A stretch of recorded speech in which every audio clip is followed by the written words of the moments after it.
제 이름으로 되어 있어요. 이 집이 아들 집이 아니라고? 그럼 내 돈은 어디 갔는데? 저는 대학교 2학년 때 처음 그를 만났습니다. 과선배였던 그는 늘 자신감이 넘쳤고 미래에 대한 확고한 비전을 가지고 있었죠. 나는 남의 밑에서 일하는 게 체질에 안 맞더라. 졸업하면 내 사업을 할 거야. 내가 성공하는 모습 지켜봐줘. 그의 그런 당당함이 좋았습니다. 다른 선배들이 4학년 졸업반이 되어 취업 스터디에 매달릴 때 그는 이미 사업 계획서를 작성하고 있었어요. 졸업 후 취업 대신 온라인 쇼핑몰 사업을 시작한 그를 보며 저는 응원을 아끼지 않았습니다. 오히려 그런 도전 정신이 멋있어 보이더라고요. 이번 달은 좀 어떻게 됐어?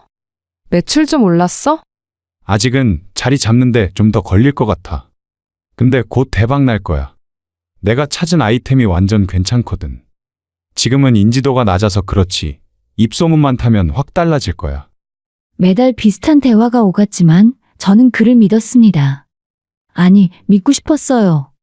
그 당시에 제가 다니던 회사에서 받는 월급에서 조금씩 그의 사업에 투자했습니다. 처음엔 50만 원, 그 다음엔 100만 원, 어느 달엔 200만 원까지. 어느새 제 통장은 텅텅 비어갔지만 그가 성공하면 한 번에 다 돌려받을 수 있을 거라 생각했습니다. 어차피 우리는 한 팀이었으니까요. 그렇게 3년의 연애 끝에 결혼 이야기가 나왔을 때 저희 부모님은 걱정이 많으셨습니다. 그 남자 사업은 잘 되고 있니? 결혼 자금은 어떻게 마련할 거야?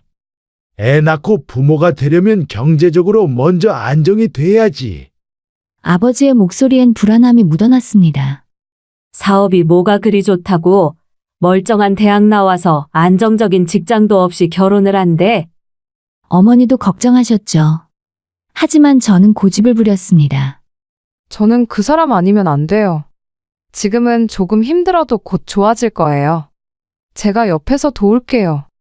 결국 부모님께서 결혼 비용 대부분을 지원해 주셨습니다. 예식장 비용, 혼수와 예단까지 거의 친정에서 해결해 주셨어요. 신혼집도 마찬가지였습니다. 경기도 외곽에 정말 오래된 25평 아파트, 그 전세금 2억 원을 부모님께서 대주셨고 명의는 제 이름으로 했습니다. 시댁에선 결혼할 때 축의금 명목으로 300만 원을 보내왔지만 그게 전부였습니다. 미안해. 우리 집 형편이 좀 어려워서. 대신 내가 사업 성공해서 다 갚을게. 장인어른께도 꼭 은혜 갚을 거야. 남편의 다짐은 진심처럼 들렸습니다. 그리고 저는 그 말을 믿었죠. 시작이 조금 부족해도 함께 채워가면 된다고 생각했습니다. 신혼 초반, 남편은 정말 열심히 일했습니다. 새벽까지 컴퓨터 앞에 앉아 상품을 등록하고 고객 문의에 답하고 포장 작업까지 전부 혼자 해냈습니다. 저도 퇴근 후엔 그를 도왔습니다. 상품 사진을 찍고 포장을 돕고 택배 접수까지 함께 했어요. 주말엔 아예 아침부터 함께 창고에 가서 재고 정리도 했습니다. 당신 덕분에 내가 버틸 수 있어. 정말 고마워. 당신 아니었으면 진작에 포기했을 거야. 어느 날 남편이 제 손을 꼭 잡으며 말했습니다. 그 순간만큼은 정말 행복했어요. 우리가 함께 뭔가를 만들어가고 있다는 느낌, 힘들어도 함께라면 이겨낼 수 있다는 믿음이 있었습니다. 그때는 정말 그렇게 생각했어요. 하지만 결혼 후 1년, 2년이 지나도 사업은 크게 나아지지 않았습니다. 조금만 더 기다려줘. 이번 시즌만 지나면 확실히 좋아질 거야. 대형 거래처랑 연결될 것 같거든. 남편의 말은 점점 공허하게 들렸고 저는 점점 지쳐갔습니다. 연애할 때와는 달리 결혼까지 했는데도 여전히 제 월급으로 생활비를 대고 사업 자금을 보태고 집안일까지 도맡아 하는 동안 남편은 여전히 곧 성공할 거야 라는 말만 반복했어요. 제 퇴직금까지 꺼내 쓴 날 저는 처음으로 불안을 느꼈습니다. 하지만 그때도 참았습니다. 괜찮아. 우리 조금만 더 힘내자. 내가 번 돈인데 당신 사업에 쓰는 게 뭐가 문제야? 남편에게 하는 말이었지만 제 스스로를 다독이는 소리였고 그와 동시에 마음 한구석엔 의심이 자라고 있었습니다. 그래도 저는 참았어요. 사랑하는 사람의 꿈을 응원하는 게 당연하다고 생각했으니까요. 남편도 저를 사랑하고 고마워한다고 믿었으니까요. 하지만 그때의 저는 몰랐습니다. 제 희생이 당연하게 여겨지기 시작했다는 것을, 그리고 그 희생이 곧 독이 되어 돌아올 거라는 것을요. 그렇게 결혼 3년 차가 되던 어느 날 모든 게 무너지기 시작했습니다. 그날도 평범한 하루였습니다. 회사에서 야근을 하고 지친 몸으로 집에 돌아온 시간은 저녁 8시가 넘어서였습니다. 현관문 앞에 도착했을 때 뭔가 이상한 느낌이 들었습니다. 도어록 앞에 낯선 캐리어 2개와 커다란 박스들이 놓여 있었거든요. 이게 뭐지? 내가 택배를 이렇게 많이 시켰나? 고개를 갸우뚱하며 비밀번호를 누르고 현관문을 열었습니다. 그런데 현관에 들어서는 순간 저는 얼어붙고 말았어요. 거실 소파에 시어머니가 편안하게 앉아 TV를 보고 계셨던 겁니다. 옆에는 남편이 나란히 앉아 같이 대화를 하고 있었고요. 어머님 어쩐 일이세요? 아이고, 너 이제 왔니? 늦게까지 일하느라 고생 많았어. 나 오늘부터 여기서 살기로 했다. 시어머니는 마치 당연하다는 듯이 말씀하셨습니다. 저는 순간 귓속이 멍해졌어요. 우리 집에서 같이 살기로 했다니요. 저기 무슨 말씀이세요? 여기서 사신다는 게. 아, 사실 내가 집을 팔았거든. 우리 아들 사업 도우려고. 그래서 당연히 여기서 같이 살아야지. 우리 아들이 너한테도 미리 다 말했을 텐데. 시어머니는 웃으며 말씀하셨지만 저는 남편에게 아무런 말도 들은 적이 없었습니다. 급히 남편을 쳐다봤지만 남편은 어색하게 웃으며 눈길을 피했습니다. 잠깐 나 좀 봐.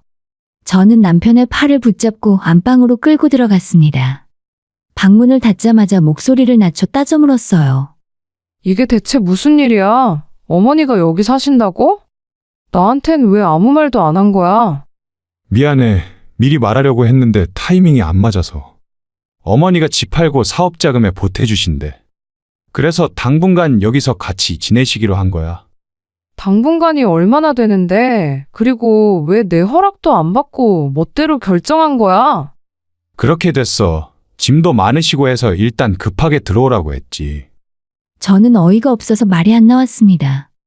남편은 자기 집도 아니고 제 명의로 된 집인데 사전 상의도 없이 시어머니를 드리게 한 겁니다. 당신, 지금 정신이 있는 거야? 이 집은 내 명의 집이야. 우리 부모님이 전세금 다 대주신 거고. 그런데 어떻게 내 허락도 없이 막무가내야? 알지. 근데 당신한테 말하면 거절할 것 같아서. 내 사업에 도움 주시겠다는 건데 조금만 이해해줘. 남편의 말에 저는 기가 막혔습니다. 이해라니. 이게 단순한 이해의 문제였을까요? 이건 명백한 배신이었습니다. 그럼 어머니는 이 집이 누구 명의인지 알고 계셔? 그건 내가 좀 다르게 말씀드렸어. 어머니가 걱정하실까봐. 결혼할 때 대출 받았고 우리가 함께 거의 다 갚았다고. 이제 조금만 남았다고 했거든. 뭐? 저는 그 순간 온몸에 소름이 돋았습니다. 남편이 시어머니에게 거짓말을 한 겁니다. 우리가 집값을 거의 다 갚았다고 마치 본인이 이 집에 지분이 있는 것처럼 말이죠. 실제로는 친정 부모님이 전세금 2억을 전부 대주셨고 우리는 아직 단 한 푼도 갚지 못한 상태였는데 말입니다. 당신 미쳤어? 왜 거짓말을 해? 이 집은 우리 부모님 돈으로 구한 거고 우리는 아직 한 푼도 안 갚았잖아. 목소리 좀 낮춰. 그러다가 어머니 들으시겠어. 그냥 어머니 자존심도 있으시고 해서 그렇게 말씀드린 거야. 나중에 제대로 다 설명할게. 나중에? 나중은 또 언제야? 더 이상 대화가 통하지 않았습니다. 저는 한숨을 크게 내쉬고 방문을 열었어요. 거실로 나가자 시어머니는 여전히 편안하게 TV를 보고 계셨습니다. 마치 원래 본인 집인 것처럼요. 며느라, 내일부터 아침밥은 7시까지 차려줘. 나는 아침은 꼭 먹어야 하거든. 그리고 방은 작은 방을 쓰면 되지? 거기 짐 좀 치워줘. 네? 왜? 어차피 우리 아들 집이나 마찬가지잖아. 너가 좀 수고해줘야지. 시어머니의 말에 저는 어이가 없어서 아무 대꾸도 할 수 없었습니다. 남편은 옆에서 난처한 표정으로 서 있기만 했고요. 그날 밤 저는 너무 분해서 잠을 이룰 수 없었습니다. 제 집이, 제 공간이 순식간에 남의 것이 된 기분이었어요. 그리고 그때 깨달았습니다. 이건 시작에 불과하다는 것을. 앞으로 제가 겪을 일들은 상상 이상일 거라는 것을요. 그날 밤 저는 베개에 얼굴을 묻고 조용히 울었습니다. 남편은 옆에서 코를 골며 자고 있었고 옆방에선 시어머니가 TV 소리를 크게 틀어놓은 채 깔깔대며 웃고 계셨어요. 시어머니와의 동거가 시작된 지 일주일이 지났습니다. 그 일주일은 제 인생에서 가장 길고 고통스러운 시간이었죠. 시어머니는 말 그대로 이 집의 주인처럼 행동하셨습니다. 근데 이 집 청소 상태가 왜 이래? 구석구석 먼지가 다 쌓여 있네. 아무리 회사 다닌다고 해도 그렇지 집안일을 이렇게 대충 해? 아침 7시 출근 준비를 하던 저를 시어머니가 불러 세웠습니다. 전날 밤 퇴근하고 돌아와서 밤 10시까지 청소를 했는데도 부족하다는 거예요. 죄송해요. 제가 오늘 퇴근하고 다시 할게요. 그래, 며느리가 집안 살림을 제대로 해야 남편 복이 들어오는 거야. 우리 아들 사업도 잘 되려면 집안 기운이 좋아야 한다고. 저는 대답 대신 그저 고개만 끄덕였습니다. 회사에 지각할까봐 서둘러 나가려는데 시어머니가 또 불러 세웠죠. 잠깐, 오늘 저녁은 뭐 해줄 건데? 꽃게 사다가 탕이나 끓일까? 어제 국은 너무 짰어. 오늘은 제대로 간 맞춰서 해줘. 네, 어머님. 회사에 도착해서도 머릿속이 복잡했어요. 도저히 일에 집중이 안 됐습니다. 그런 제 모습을 보다 못한 동료가 물었어요. 언니, 요즘 안색이 안 좋은데 무슨 일 있어요? 아니야, 괜찮아. 그냥 좀 피곤해서. 차마 말할 수가 없었습니다. 시어머니가 갑자기 들이닥쳐서 집에서 편히 쉴 수도 없고 남편은 오히려 제 편을 들어주지 않는다고 어떻게 말할 수 있겠습니까? 저녁 6시 칼퇴근을 하고 서둘렀어요.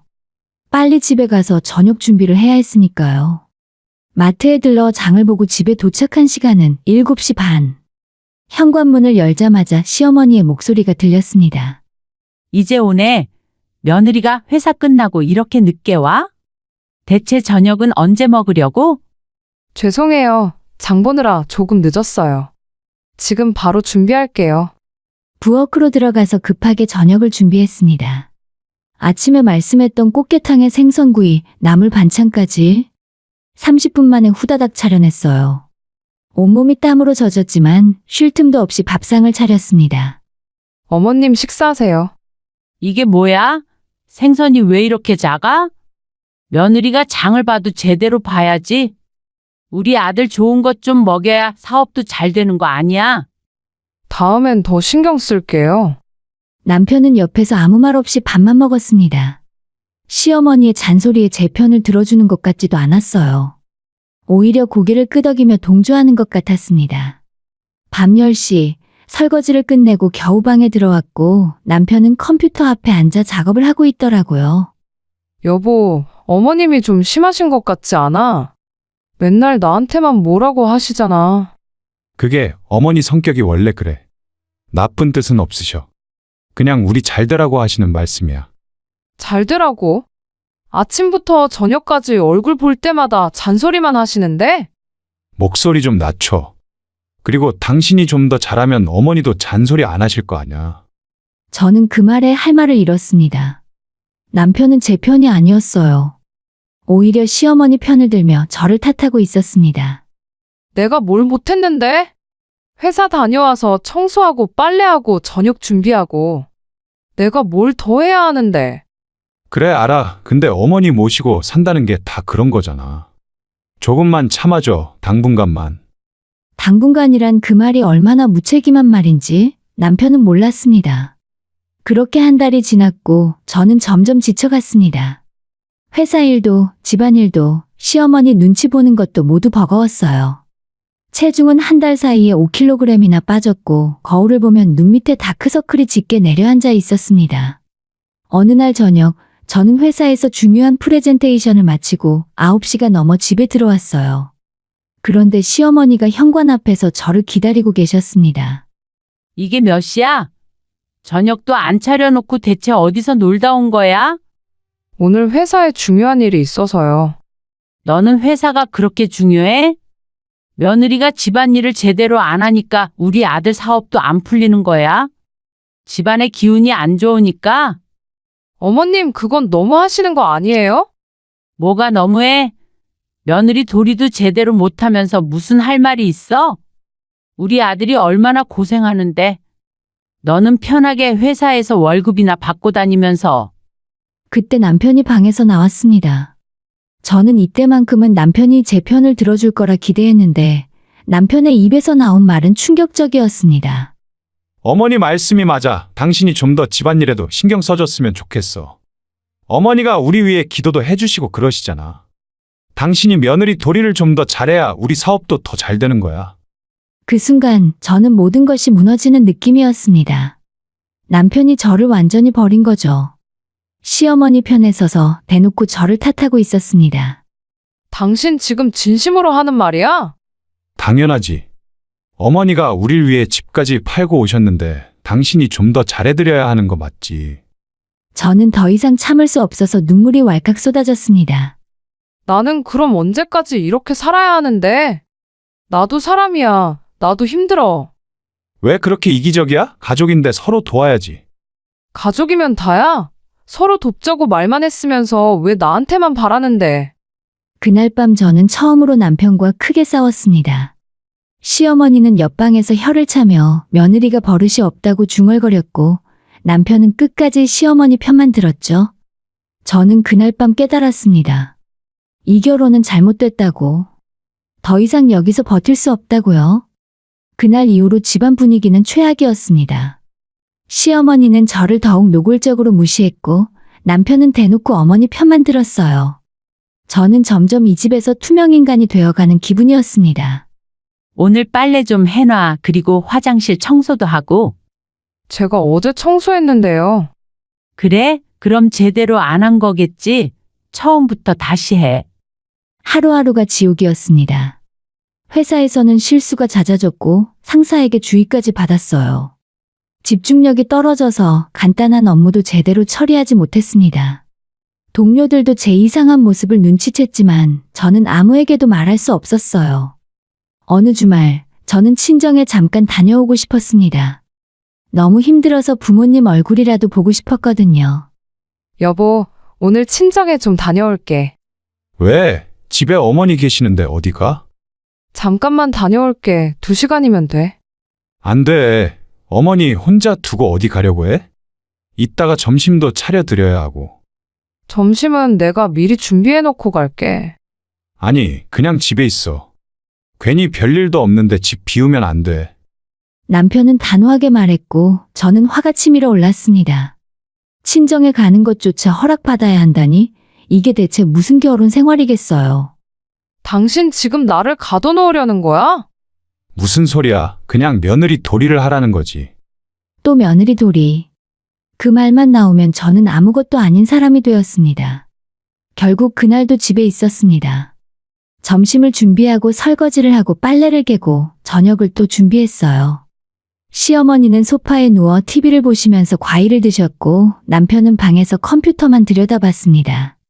며느리야, 과일 좀 더 깎아와. 이거 다 먹었네. 하필 주방에서 과일을 깎다가 손을 베었습니다. 피가 흘렀지만 아무도 신경 쓰지 않더라고요. 저는 혼자 상처에 밴드를 붙이고 다시 과일을 깎아드렸어요. 그날 저녁 남편이 갑자기 말했습니다. 어머니가 절에 다녀오시겠대. 우리 사업 잘 되라고 기도 좀 하시게. 이번 기회에 당신도 같이 가서 정성 좀 들여. 당신이 정성을 다하면 어머니 기도도 더 효과 있을 거야. 저는 어이가 없었습니다. 사업이 안 되는 건 남편의 능력 부족 때문인데 이제는 나한테 기도까지 하라는 겁니까? 나는 회사 가야 하는데 무슨 절을 가? 휴가 내면 되잖아. 딱 이틀만 다녀오면 돼. 안 돼. 나는 못 가. 왜 이렇게 이기적이야? 나를 위해서 그것도 못해? 남편의 목소리가 높아졌고 옆에서 시어머니도 거들었습니다. 며느리가 진짜 우리 아들 사랑하면 당연히 해야지. 기도라도 해야 사업이 잘 되는 거 아냐? 정성이 부족하니까 안 되는 거야. 그 순간 저는 폭발하고 말았습니다. 무슨 소리예요? 사업이 안 되는 건 기도 문제가 아니라 그냥 능력 문제잖아요. 제가 지금까지 얼마나 돈을 쏟아 부었는데 그것도 모자라서 이제 기도까지 하라고요? 뭐라고? 너가 지금 어른한테 대드는 거야? 대드는 게 아니라 단지 사실을 말하는 거예요. 저도 너무 힘들어요. 당신 지금 정신이 있어? 남편이 제 팔을 붙잡았지만 저는 힘껏 뿌리쳤습니다. 이거나 당신은 나한테 뭐 해준 게 있어? 결혼할 때부터 지금까지 내가 다 해줬잖아. 돈도, 살림도, 모든 걸 다. 그래, 네가 돈은 좀 벌었어. 그게 뭐가 대단하다고 이렇게 나와? 부부는 서로 돕는 거잖아. 돕는 게 일방적인 거야. 나는 당신한테 뭘 받았는데. 고맙다는 말 한마디라도 제대로 들은 적 있어? 내가 언제 고맙다고 안 했어? 말만 몇 번 했지 행동은? 당신은 항상 어머니 편만 들잖아. 나는 당신한테 아무것도 아니지. 시어머니가 끼어들었습니다. 며느리가 버릇이 없네.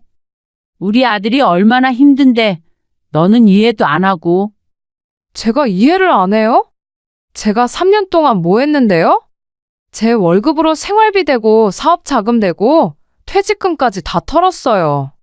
그런데도 부족해서 이제는 저한테 기도까지 하라고요? 그래, 네가 돈 좀 댔지. 근데 그게 당연한 거 아냐? 부부잖아. 어머니가 우리를 위해 기도해 주신다는데 며느리가 함께 가는 게 뭐가 어려워? 남편의 말에 저는 기가 막혔습니다. 당연하다고요? 제 희생이 당연한 겁니까? 당신 나를 뭐로 보는 거야? 돈 뽑는 기계야? 아니면 당신 어머니 시중드는 하녀야? 왜 그렇게 극단적으로 생각해? 나는 그냥 며느리 도리를 하라는 거야. 어머니를 잘 모시면 우리한테도 복이 온다고. 무슨 복? 당신 사업이 3년째 제자리인데 무슨 복이 와? 그러니까 더 정성을 들여야 하는 거잖아. 저는 더 이상 참을 수 없었습니다. 눈물이 주르륵 흘러내렸습니다.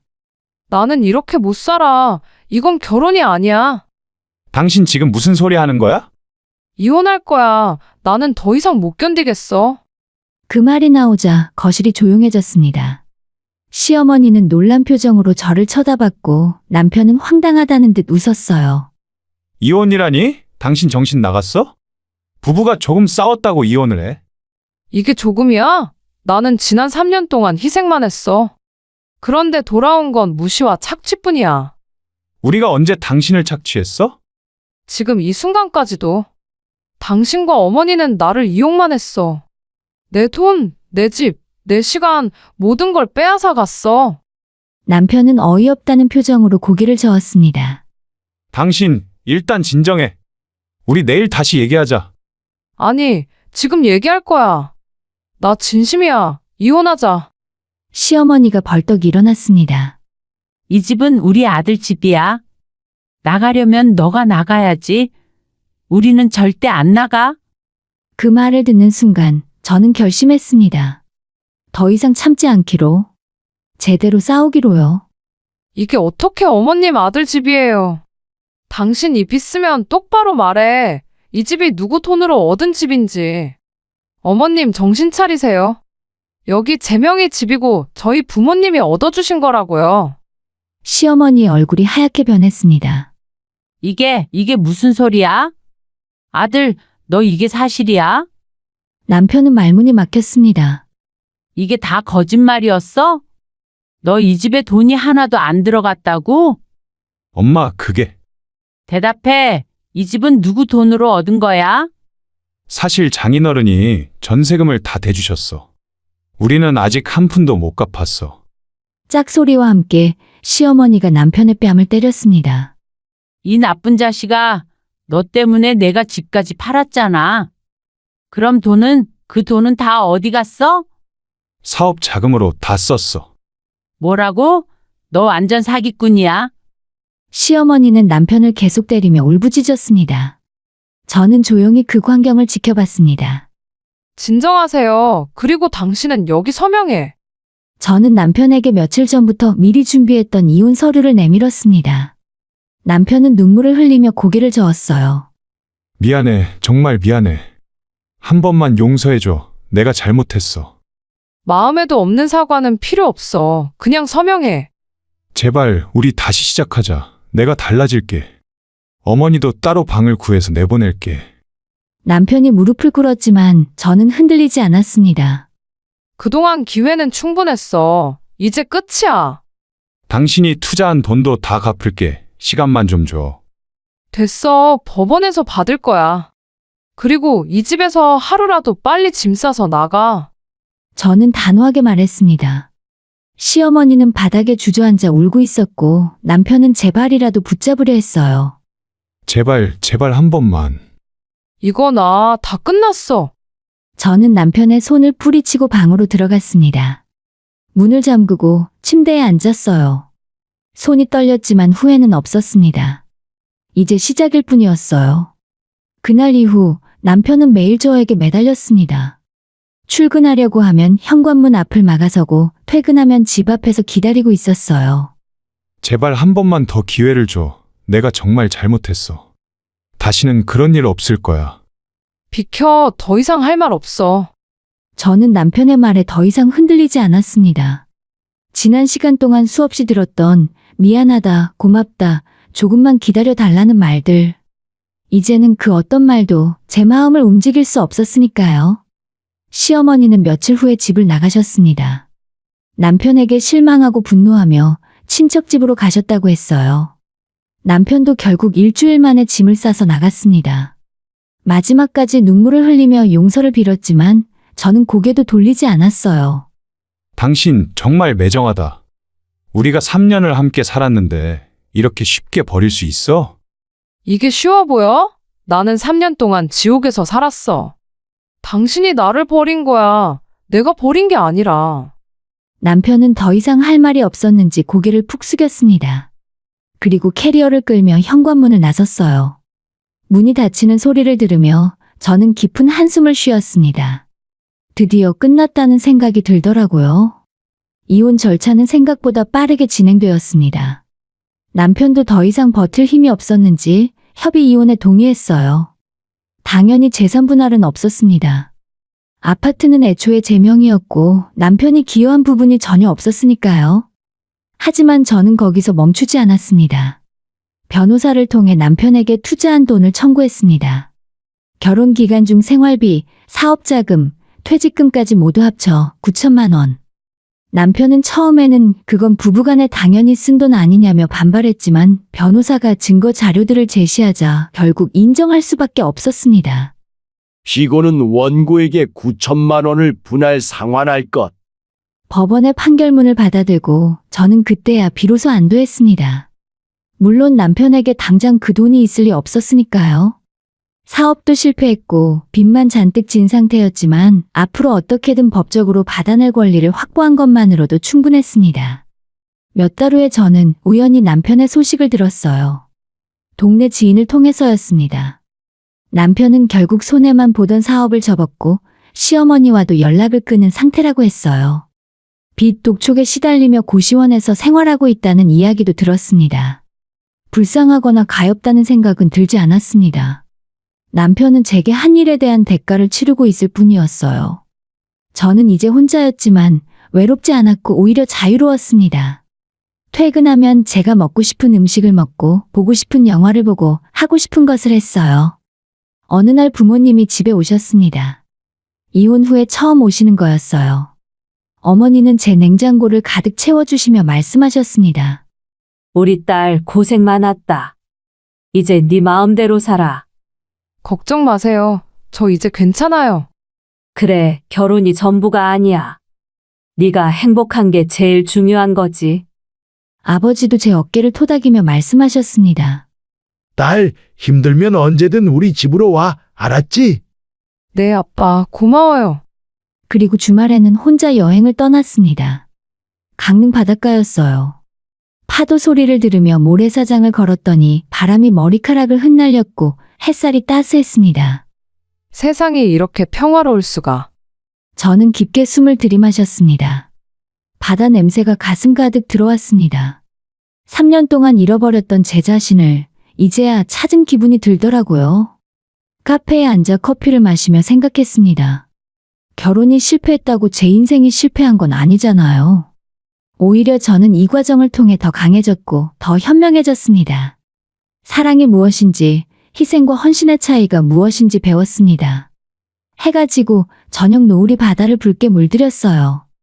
집으로 돌아오는 길에 저는 창밖 풍경을 바라보며 생각했습니다. 앞으로 어떤 삶을 살아갈지, 어떤 꿈을 꿀지. 이제는 모든 선택이 제 손에 달려 있었고 그 사실이 두렵지 않았어요. 오히려 설레었습니다. 남편과 시어머니에 대한 희생의 무게에 짓눌려 있던 과거의 제가 아닌 자유롭고 당당한 새로운 제가 되었습니다. 그리고 이제 제 두 번째 인생이 시작되는 겁니다.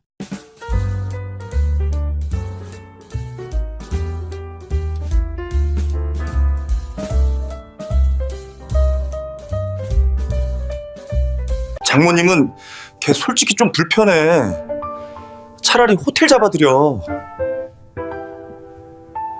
저는 30대 직장인이에요. 제 커리어와 독립적인 삶을 무엇보다 중요하게 생각하는 사람이죠. 결혼을 하더라도 제 일을 포기하고 싶지 않았고 남편과 평등한 관계에서 서로를 존중하며 살고 싶었어요. 그리고 연애 시절의 남편은 제 가치관을 정말 잘 이해해주는 것처럼 보였어요. 나도 네 생각에 완전 동의해. 요즘 시대의 여자라고 집안일만 하라는 게 말이 돼. 우리 결혼하면 집안일도 육아도 다 같이 하자. 그의 말은 진심처럼 들렸어요. 프로포즈를 받았을 때도 저는 한 번 더 확인했죠. 정말 괜찮아? 나는 결혼해도 계속 일할 거고 야근도 있을 수 있어. 어쩌면 출장도 가야 할 수도 있고. 당연하지. 나도 너가 하고 싶은 일 하면서 사는 게 좋아. 우리 서로 응원하면서 살자. 그 말을 믿었어요. 아니, 믿고 싶었던 걸지도 몰라요. 상견례와 결혼 준비 과정은 순조로웠어요. 양가 부모님 모두 조용하고 점잖은 분들이셨죠. 특히 시부모님은 말수가 적고 얌전한 인상이었어요. 결혼식 준비 과정에서도 거의 의견을 내지 않으셨고 저희 의견을 존중해 주시는 것처럼 보였어요. 아들이랑 며느리가 알아서 잘하겠지. 우리는 뭐 잘 모르니까. 시어머니의 그 말을 들었을 때 저는 안도했어요. 이분들은 간섭하지 않는 스타일이구나 싶었거든요. 결혼식은 화려하지 않았지만 따뜻하게 진행했습니다. 양가 가족들이 모두 축복해 주셨고 저는 정말 행복했어요. 신혼여행에서 돌아와 신혼집에 짐을 풀 때도 남편은 여전히 다정했어요. 여보, 이제 우리 집이네. 우리 둘이서 예쁘게 꾸며보자. 좋아. 우리 평등하게 서로 존중하면서 살자. 그렇게 시작된 결혼 생활, 처음 한 달은 괜찮았어요. 제가 야근을 하고 늦게 들어오면 남편은 이렇게 말했습니다. 오늘 많이 힘들었어? 조금 프로젝트 마감이 다음 주라서 정신이 하나도 없네. 그래, 수고했어. 내가 저녁 시켜놨으니까 같이 먹자. 하지만 두 달째부터 분위기가 조금씩 달라지기 시작했어요. 제가 야근을 하고 집에 들어오면 남편의 표정이 굳어 있었죠. 또 야근이야? 미안. 오늘 회의가 길어져서. 요즘 너무 늦게 들어오는 거 아니야? 유부녀가. 유부녀라는 단어가 제 귓가에 박혔어요. 지금까지 남편 입에서 단 한 번도 들어본 적 없는 단어였습니다. 무슨 소리야? 나 원래 일 열심히 하는 거 알잖아. 알긴 아는데 그래도 이제 결혼했으니까 좀 조절해야 하는 거 아니야? 분명 결혼 전에는 괜찮다고 하지 않았나요? 그리고 결혼 석 달째 남편의 태도는 더욱 노골적으로 변했어요. 당신 집안일은 왜 이렇게 안 해? 아침 설거지도 그대로 쌓여 있고. 나도 피곤해. 먼저 퇴근한 당신이 할 수도 있잖아. 집안일 같이 하기로 해놓고. 나도 오늘 회사에서 일하고 왔는데? 나도 일했잖아. 남자랑 여자가 똑같냐? 아무리 그래도 너는 집안일을 좀 해야지. 그 순간 머릿속이 하얘졌어요. 연애할 때 했던 모든 약속들이 거짓말이었던 걸까요? 아니면 원래 이런 사람이었는데 제가 속은 걸까요? 그리고 얼마 후 결정적인 사건이 있었어요. 회사에서 급하게 전화가 와서 주말에 출장을 가야 하는 상황이 생긴 거예요. 여보 미안한데 이번 주말에 1박 2일 부산 출장 가야 할 것 같아. 뭐? 주말에? 너 지금 장난해? 아니 갑자기 클라이언트가. 클라이언트고 뭐고 유부녀가 주말에 출장을 가. 그것도 부산을? 너 다른 속세 믿는 거 아니야? 속셈이라니. 저는 제 귀를 의심했어요. 이 사람이 지금 저를 뭐로 보는 거죠? 무슨 소리야? 회사 일이라니까. 믿을 수가 없네. 결혼하고 나서 완전히 변한 것 같아. 변한 건 남편이지 저는 변한 적이 없습니다. 처음부터 제 일을 계속할 거라고 말했고 남편도 괜찮다고 했잖아요. 그날 밤 저는 잠을 이룰 수 없었어요. 남편의 코 고는 소리를 들으며 이 결혼이 과연 옳은 선택이었는지 의심하기 시작했어요. 하지만 그때는 몰랐어요. 이건 시작에 불과했다는 걸, 진짜 악몽은 이제부터였다는 걸요. 결혼 5개월째, 저는 회사에서 중요한 프로젝트를 맡게 되었어요. 팀장님이 직접 저를 지목해서 맡긴 일이었고, 성공하면 승진도 기대할 수 있는 기회였죠. 당연히 야근이 잦아질 수밖에 없었습니다. 이번 달은 좀 바쁠 것 같아. 프로젝트 마감이 있어서. 또 요즘 너무 심한 거 아니야? 남편의 목소리에는 짜증이 가득했어요. 이해해주기는커녕 마치 제가 집안일을 회피하려고 일부러 야근을 하는 것처럼 대하더라고요. 그러던 어느 금요일 저녁 회사에서 야근을 하고 있는데 남편에게서 전화가 왔습니다. 당신 지금 어디야? 회사 야근 중이야. 왜? 아, 그냥 빨리 퇴근하고 와. 뭔가 이상한 느낌이 들었지만 저는 업무에 집중해야 했어요. 밤 10시쯤 집에 도착했는데 현관문을 여는 순간 깜짝 놀랐어요. 거실에 시부모님이 앉아 계셨거든요. 아버님, 어머님 언제 오셨어요? 아까 왔지. 우리 아들이 보고 싶어서. 시어머니는 마치 당연하다는 듯이 말씀하셨어요. 저는 당황한 마음에 남편을 쳐다봤죠. 왜 나한테 말 안 했어? 갑자기 오신다고 하셔서 그냥 오시라고 했지. 그냥 오시라고 했다니. 이건 우리 둘의 신혼집인데 제게 한마디 상의도 없이요. 그래도 미리 말을 해줘야 하는 거 아니야? 제가 작은 목소리로 말하자 시아버지가 불쾌한 표정을 지으셨어요. 며느리가 시부모 오는 걸 뭘 그렇게 따져? 우리가 남의 집에 온 것도 아니고. 그날 밤 시부모님은 당연하다는 듯이 안방을 차지하셨고 저희는 작은 방으로 밀려났죠. 하지만 남편은 아무렇지도 않은 표정이었어요. 하룻밤인데 뭐 어때? 부모님이신데. 하룻밤 그게 문제가 아니잖아요. 아무 말도 없이 우리 집에 오셔서 마치 자기 집처럼 행동하시는 게 문제였어요. 하지만 더 큰 문제는 다음날 아침에 발생했습니다. 며느리야, 아침은 준비 안 하니? 시어머니의 목소리에 잠에서 깼어요. 시계를 보니 아침 7시, 주말인데도 불구하고요. 죄송해요. 제가 지금 바로 준비할게요. 황급히 일어나 부엌으로 나가려는데 시어머니는 이미 냉장고를 뒤지고 계셨어요. 아이고, 집안에 이것밖에 없어? 너는 살림을 어떻게 하는 거야? 죄송합니다. 저희가 보통 간단하게 먹어서요. 그러니까 우리 아들이 이렇게 말랐지. 너가 제대로 챙겨야 할 거 아니냐? 남편은 전혀 마르지 않았어요. 오히려 결혼 후에 살이 좀 쪘을 정도였죠. 하지만 시어머니는 계속 잔소리를 하셨고 저는 그저 죄송합니다만 반복할 수밖에 없었어요. 아침 식사를 준비하는 동안 시어머니는 집안 구석구석을 살피셨습니다. 먼지가 왜 이렇게 많아? 너 평소에 청소를 안 하니? 세탁기는 왜 이렇게 낡은 거야? 그러게 새 걸로 샀어야지. 안방 정리 좀 해. 우리 아들이 이런 데서 어떻게 살아? 제 물건들을 만지시고 옷장을 여시고 심지어 제 화장대 서랍까지 뒤지셨어요. 사생활이라는 게 전혀 존중받지 못했습니다. 어머님, 그건 제 개인 물건인데요. 가족인데 숨길 게 뭐가 있어? 저는 말문이 막혔어요. 남편에게 눈빛으로 도움을 청했지만 남편은 그저 신문을 보며 모른 척했죠. 하루만 계시는 줄 알았던 시부모님은 일주일을 머무르셨어요. 아무런 예고도 없이요. 우리 한동안 여기 있을 거야. 아들도 보고 싶고. 네, 그런데 저희가 방이 좁아서. 괜찮아. 어차피 우리 아들 집인데 뭐가 문제야? 그 이후 일주일 동안 저는 지옥을 경험했어요. 매일 아침 일찍 일어나서 시부모님 아침 식사를 준비해야 했고 퇴근 후에는 저녁 준비 그리고 잠자리에 들기 전까지 시어머니의 잔소리를 들어야 했죠. 며느리가 집안일을 너무 못하는 거 아니야? 요즘 여자들은 다 이렇게 일만 하니? 너만 그런 거 아냐? 우리 아들 절대 굶기지 마. 남편은 그 모든 상황을 방관했어요. 아니, 방관을 넘어서 시부모님 편을 들었죠. 엄마 말씀이 맞아. 너 요즘 집안일 너무 안 하잖아.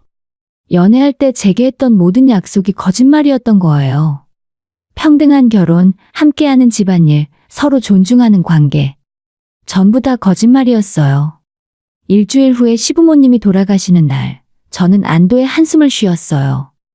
하지만 시어머니의 마지막 말은 제 마음에 깊은 상처를 남겼어요. 며느리야, 우리 앞으로도 자주 올 테니까 집 좀 제대로 정리해놔. 알았지? 자주 온다고요? 또 이런 일이 반복된다고요? 그날 밤 남편과 처음으로 크게 싸웠어요. 왜 나한테 미리 말 안 했어? 시부모님이 오신다는 걸. 갑자기 오신다는데 내가 어떻게? 그럼 오지 말라고 거절하라는 거야? 거절까지는 아니어도 최소한 나한테는 알려줘야 하는 거 아니야? 이건 우리 두 사람의 집이잖아. 우리 집이 맞지? 그러니까 우리 부모님이 오시는 게 문제가 될 게 뭐가 있어? 그럼 친정 부모님도 아무 때나 오시면 되겠네? 그 질문에 남편의 표정이 굳었어요. 그건 좀 다르지.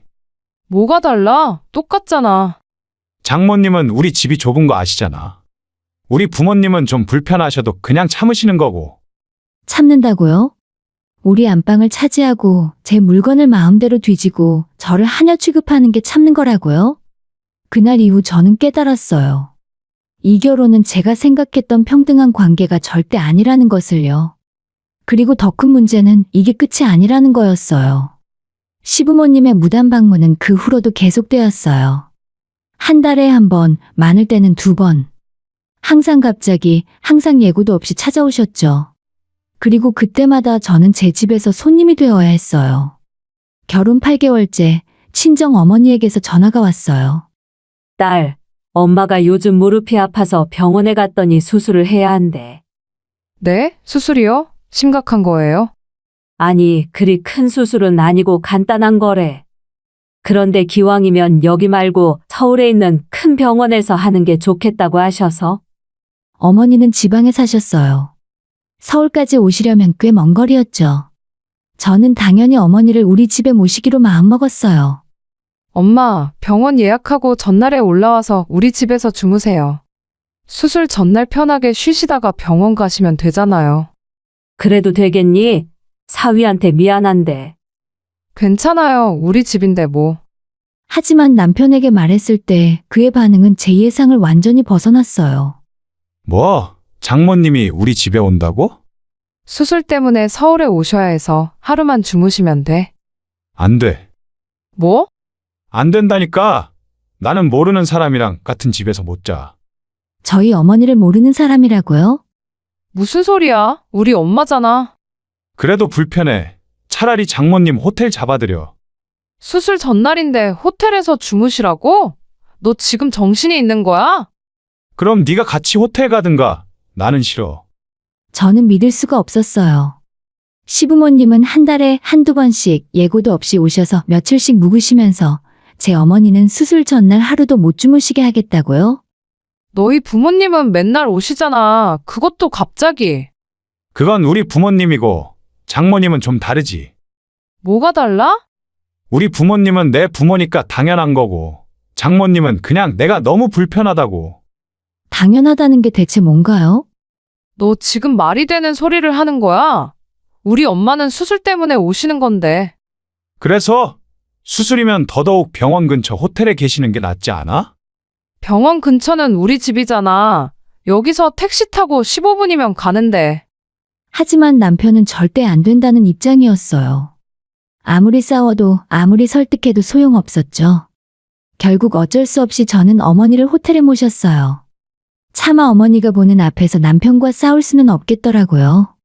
수술 전날 밤 호텔방에서 어머니와 단둘이 앉아 있었죠. 괜찮아. 엄마는 호텔도 편해. 어머니는 웃으셨지만 저는 눈물이 났어요. 수술을 앞두고 불안해하실 어머니를 왜 제가 호텔에 모셔야 하는 건가요? 이게 정상인가요? 엄마, 미안해요. 제가 무능해서. 무슨 소리야? 사위가 불편해한다는데 억지로 갈 수는 없잖니. 불편하다고요? 일주일씩 우리 집을 점령하는 시부모님은 불편하지 않고 하루 주무시는 제 어머니는 불편하다고요? 그날 밤 호텔에서 어머니와 함께 자다가 새벽에 몰래 울었어요. 어머니가 깨실까봐 이불 속에서 소리 없이 울었죠. 다음날 다행히 어머니의 수술은 잘 끝났어요. 하지만 제 마음속에는 깊은 상처가 남았어요. 그리고 그 상처는 분노로 변하기 시작했습니다. 수술 일주일 후에 또다시 시부모님이 들이닥치셨어요. 이번에도 아무런 예고 없이요. 그날 저녁 시어머니는 또다시 제 물건들을 뒤지기 시작하셨습니다. 어머님, 그건 제 개인 물건인데요. 함부로 만지지 않았으면 좋겠어요. 며느리가 시어머니한테 뭘 숨겨? 숨기는 게 아니라 사생활이 있잖아요. 사생활? 시집 온 여자가 무슨 사생활? 저는 이 집안에 시집을 온 게 아니라 남편과 결혼한 거예요. 제가 이 집안 소유물이 아니잖아요. 어머님, 저도 제 공간이 필요해요. 여긴 내 아들 집인데 너가 무슨 공간이 필요해? 제 안에서 무언가가 끊어지는 소리가 들렸어요. 참고 참았던 모든 감정들이 한계에 다다른 거죠. 그날 밤 시부모님이 주무시고 난 후 저는 인터넷으로 가택 침입죄와 절도죄에 대해 찾아봤어요. 그리고 결혼 전 혼자 살 때 방법용으로 설치해놨던 홈캠 CCTV를 다시 찾아 설치했습니다. 증거를 남겨야 해. 확실한 증거를. 다음 날 출근하기 전에 시어머니가 제 화장대 서랍을 또 뒤지는 모습이 CCTV에 찍혔어요.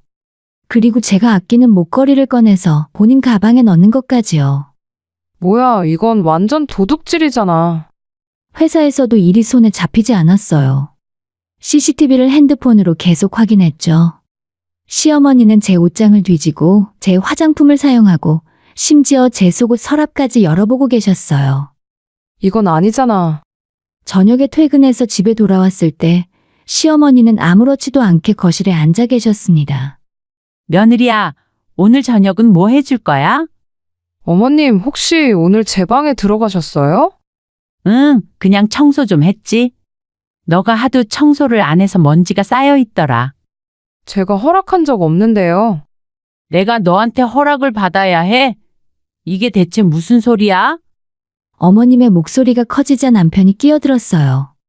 우리 엄마가 청소해 주셨다는데 고맙다고 해야지. 왜 따지고 그래?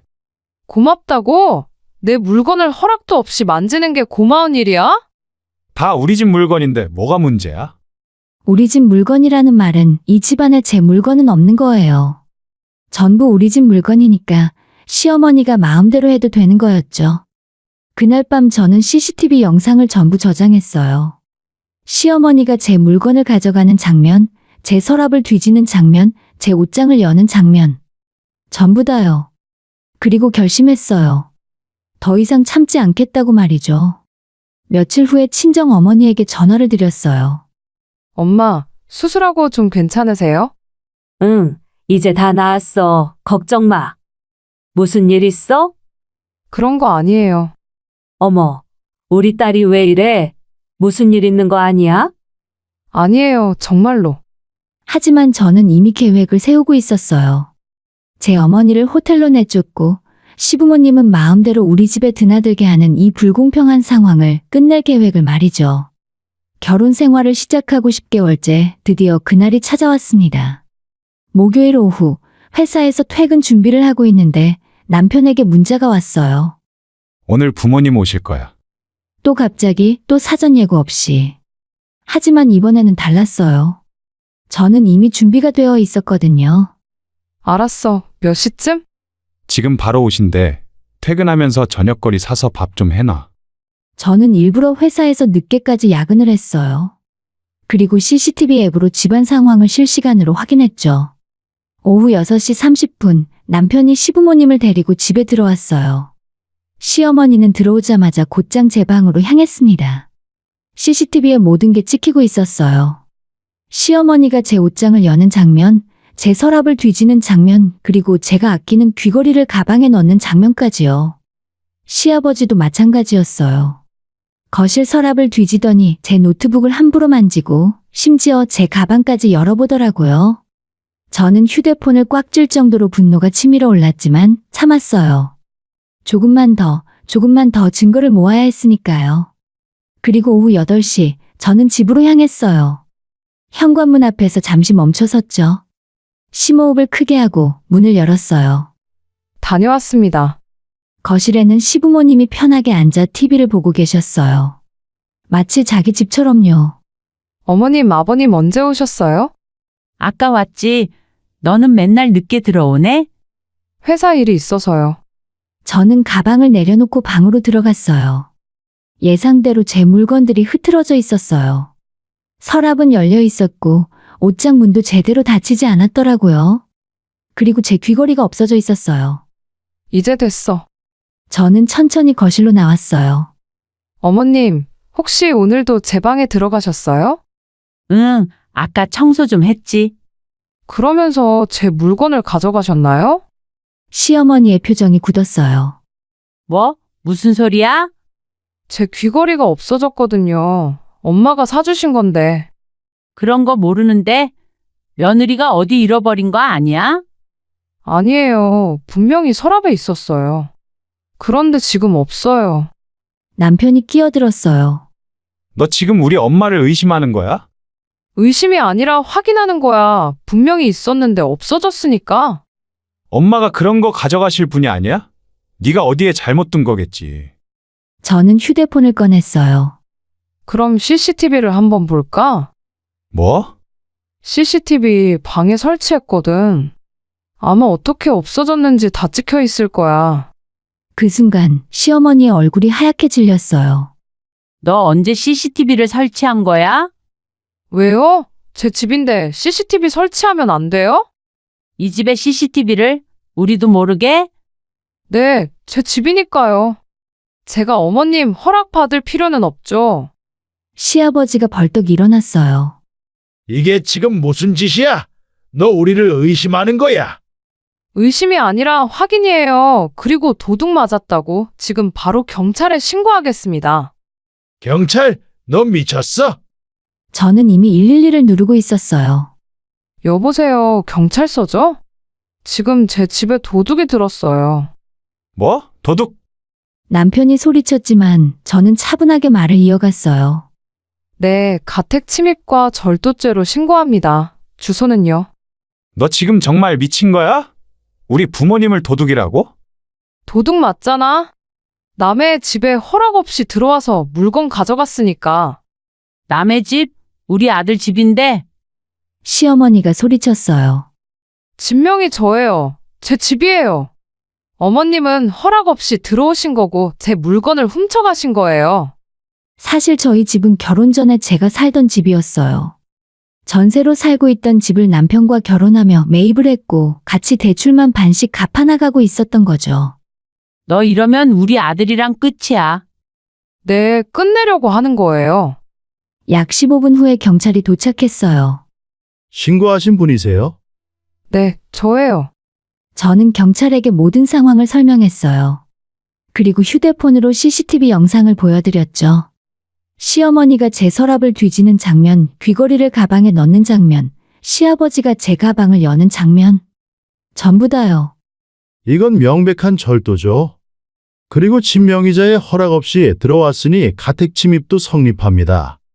경찰관이 시부모님을 보며 말했어요. 확인 좀 하겠습니다. 가방 좀 열어주시겠어요? 경찰이 시어머니의 가방을 열자 제 귀걸이가 나왔어요.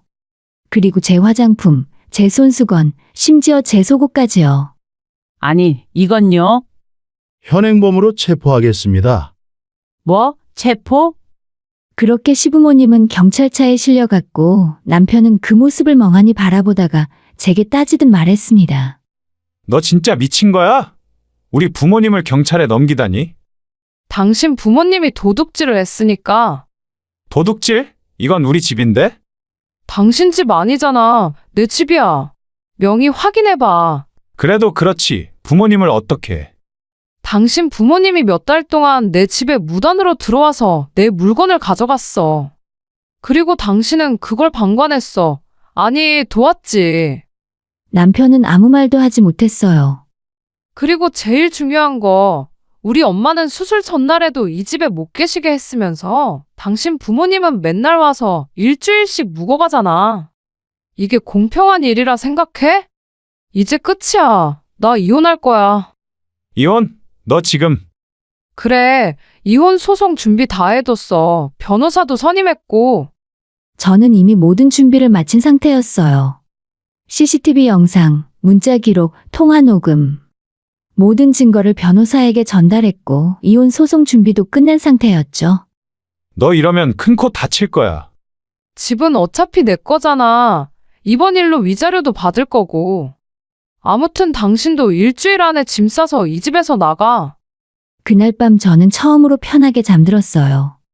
10개월 동안 쌓였던 분노와 억울함이 조금씩 풀리는 기분이었죠.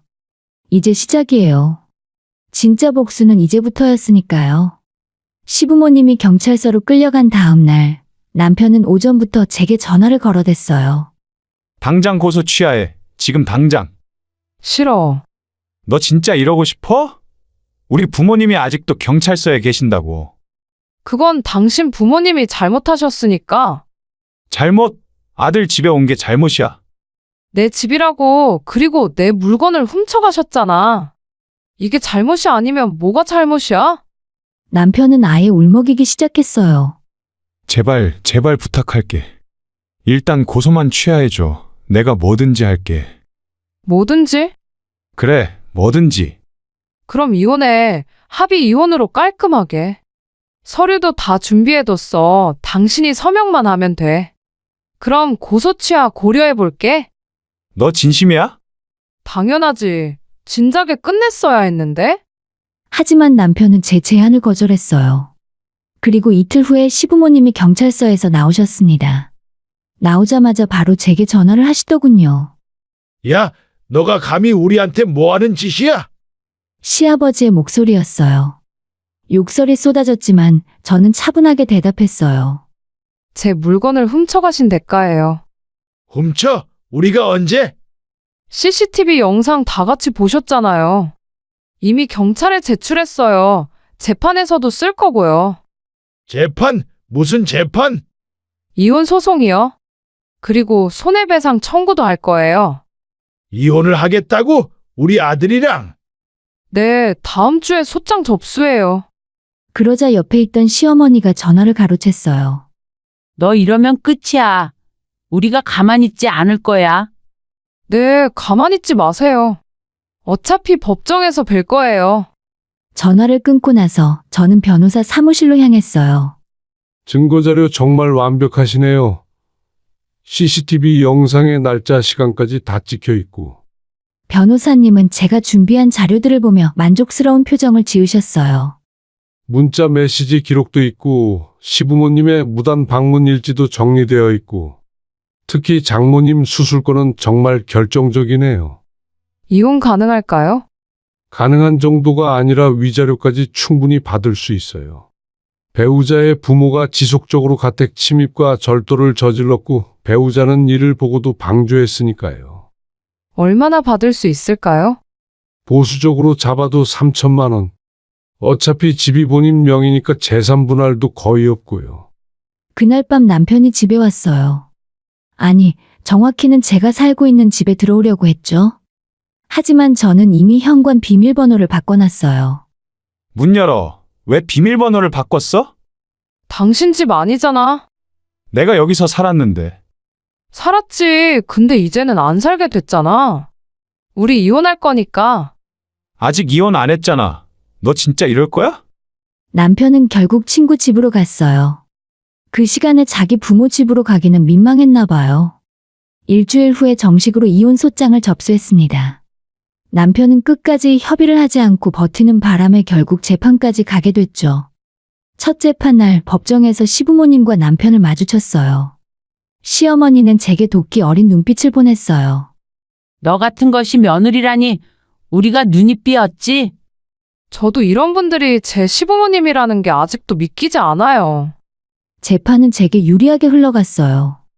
CCTV 영상이 결정적이었죠. 시어머니가 제 물건을 가져가는 장면, 시아버지가 제 서랍과 가방을 뒤지는 장면까지. 모든 게 명확했어요. 남편 측 변호사가 항변했어요. 그래도 부부 사이인데 이 정도로 이혼 사유로는 부족합니다. 하지만 우리 변호사님이 바로 반박하셨어요. 배우자의 부모가 명백한 범죄를 저질렀고 배우자는 이를 알고도 방조했습니다. 게다가 원고의 친정어머니가 수술 전날 하루도 묵지 못하게 하면서 자신의 부모는 며칠씩 머물게 했습니다. 이는 명백한 차별이자 학대입니다. 그리고 저는 친정엄마 수술권을 자세히 설명했어요. 어떻게 호텔에 모실 수밖에 없었는지, 남편이 어떤 말을 했는지까지요. 판사님은 제 이야기를 다 듣더니 고개를 끄덕이셨어요. 충분히 이해합니다. 남편이 배우자로서의 의무를 다하지 않았군요. 두 번째 재판에서 재산 분할과 위자료 문제가 다뤄졌어요. 남편 측에서는 집의 절반을 요구했어요. 결혼 생활 동안 함께 산 집이고 대출도 함께 갚았는데 절반은 제 의뢰인 몫입니다. 하지만 저는 준비된 자료를 제출했어요.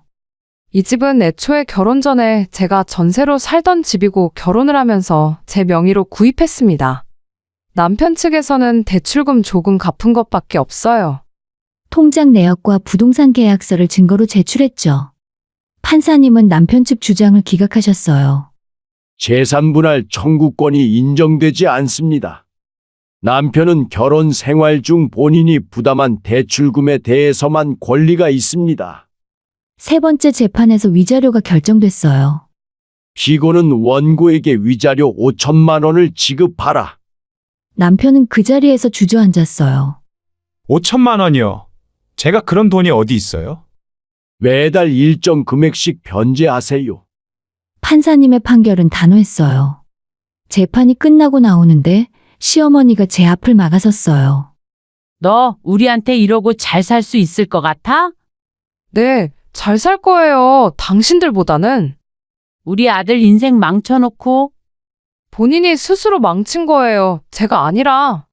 시어머니는 눈물까지 흘렸지만 저는 전혀 동정심이 들지 않았어요. 한 달 후에 이혼이 확정됐어요. 그리고 남편은 매달 제 계좌로 위자료를 입금하기 시작했죠. 시부모님은 졸지에 다 큰 아들 부양까지 떠안고 그렇게 좋아하던 아들과 함께 살게 되었습니다. 약 10개월 동안의 지옥 같은 결혼 생활은 완전히 끝났습니다.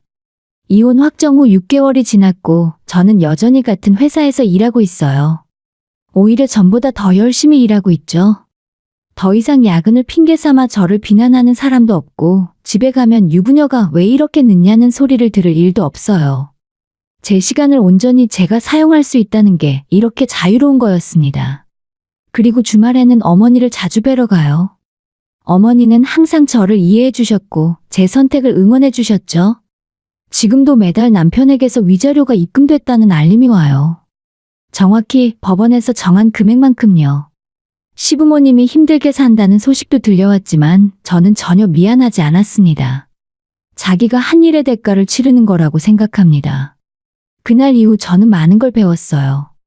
참는 게 미덕이 아니라는 것, 부당한 대우를 받으면 맞서 싸워야 한다는 것을. 그리고 무엇보다 나 자신을 가장 먼저 지켜야 한다는 것을요.